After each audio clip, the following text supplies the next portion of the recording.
Welcome guys to the sixth video of this tutorial series. So basically in this one I'll give you some basic idea of staff notations and how to read them. So basically in front of me, as you can see, we have basically these lines right here, right? These lines are basically called the staff lines, and this symbol that we have here over here, I told you earlier as well, is called the treble clef, and this one over here is called the bass clef. And basically what is their significance is that this one is representing the octave or from the middle C to all of this thing right here. Basically it's telling everything till here, and your bass clef basically over here will gonna give you all the ideas that you're gonna do. Really all what I have to do is like there's the notes from here to here.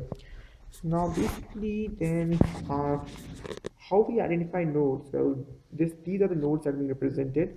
Basically you can represent the nodes this way, and the nodes are like basically all the spaced nodes are F, A, C, and E basically, and all the line nodes are here. You can see it's called E, G, B, D, and F, like that. Now basically over here what you can see is that this is your bass clef. Basically it's like going from this is your middle C right here, and here we have a D, right? Yeah, I've missed to write a note here basically, but this is your note there also, and there's a D. Then this is basically a B note right here, then it's an A, then G, then F, then E, then D, C, basically B, A, G, and F, like that it goes. Now how to remember? Basically in staff notation you have to do nothing, but it's like after a lot of practice, maybe it's take a lot of practice, you'll be able to identify all these notes when you're playing, and it should be like just see the notes and play them directly. So to remember them, there are some techniques right here. You can just see here for the treble clef. For this one I'm talking about, the treble clef, we can remember the notes like this. For the line notes, we saw that the line notes here were basically E, G, B, D, and F, right? So here there's a technique, small basically abbreviation to learn it. It's like E for every, G for good, and B for boy, and D for does, and F for fine. So basically it's every good boy does fine. You can remember E, G, B, D, F. That's way. And for the space notation, it's simply face, FAC. So simple to remember, it's called the face. That's it. And here it's like every good boy does fine. Now when we talk about the bass clef, that's it. So here this is a bass clef, right? So to remember the notes, basically the line notes are here. You can say that these are the line notes. There's this like basically A here, then F, then D, basically B, etc. So to remember the line notes G, B, D, F, A, basically here we're starting from this G and moving like this. We're going from this G, then we're going to the B basically, then to the D, and then to the F, then to the A. So basically it's like good boy does fine always. Similar to this, like every good boy does fine. Here's like good boy does fine always. Just add always here and add every year to basically understand what's going on. Then the space notes are A, C, E, G, and you can remember them like all cow eat grass. A simple phrase to remember basically the space notes right here. And again, remember all of these things starting from this direction, while over here we started basically from this direction. So after that, basically, then these are some symbols that are most commonly used. So then we have like a some kind of a circle right there, then it's called the full note. Similarly, when it's like a stick attached to a ball basically, then it's a half note, and basically then we have a basically a dark circle, or basically you can say a heavy ball, you can say, attached to a stick, that's a quarter note. Well, the counts are here like it's 4, 2, and 1. Well, what is this? Basically we have some kind of rhythm going on, or maybe you can hear have some kind of metronome. Basically, where is the metronome? Yeah, here we have it goes like that.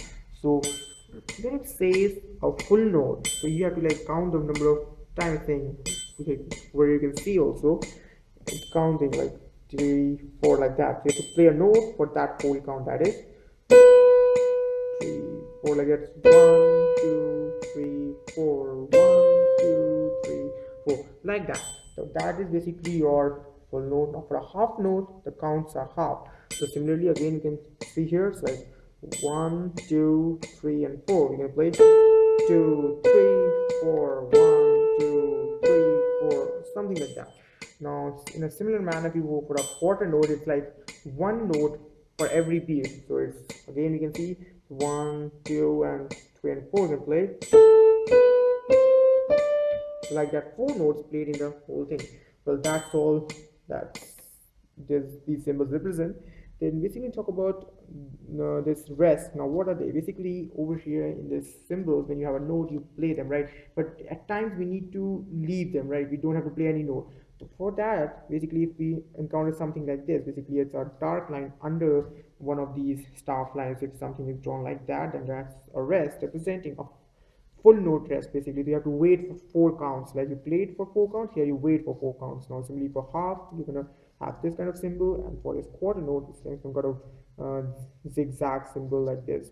Now so after basically this is the rest for the quarter note. Now when we look at here, it's like staccato and legato. These are one of the most common dynamics that you should know while getting through all of this stuff. So basically how you do it, see, when you have notes like this written and you have a dot beneath them like this, right, then this is basically representing a staccato. This means simple thing that if I'm playing 2 notes, that they should be like we have to play them separately, like they are not connected in an unconnected manner. Like if I'm playing something like if I'm playing C, D, E, then in a staccato way, I'll play it like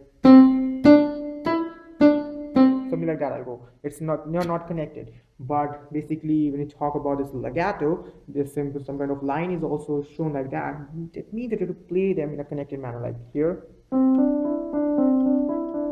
So here we can see the notes appear to be connected, while in the other case it was like they're separate, a broken rhythm kind of stuff. So basically represent that thing. And basically similarly this dot right here, right, if we have a dot, some kind of dot right here in front of the note, basically it's the most confusing part, that this is a staccato, but if this dot is over here, then basically it is representing that this note has a value which is more than the actual value of the note. Basically a dot represent here adds half the value of the note to the note. Basically that means that if I have a dot in front of this whole note right here, then this note's value count is 4, which is the original count of this note. But with a dot over there, then its count will become 6. Basically 4 and half of 4, it's 2, so then 4 plus 2 is 6. So that will be, so that's a different thing. And staccato is a different thing. Staccato is a dot right here, and if you have a dot right here, then basically we are adding, we are increasing the value of the notes. Well, I think that's all for this video. I've covered some basics of this staff learning, etc. So in the next video I'll like try to cover some things like time signatures and different styles, etc. So till then, goodbye.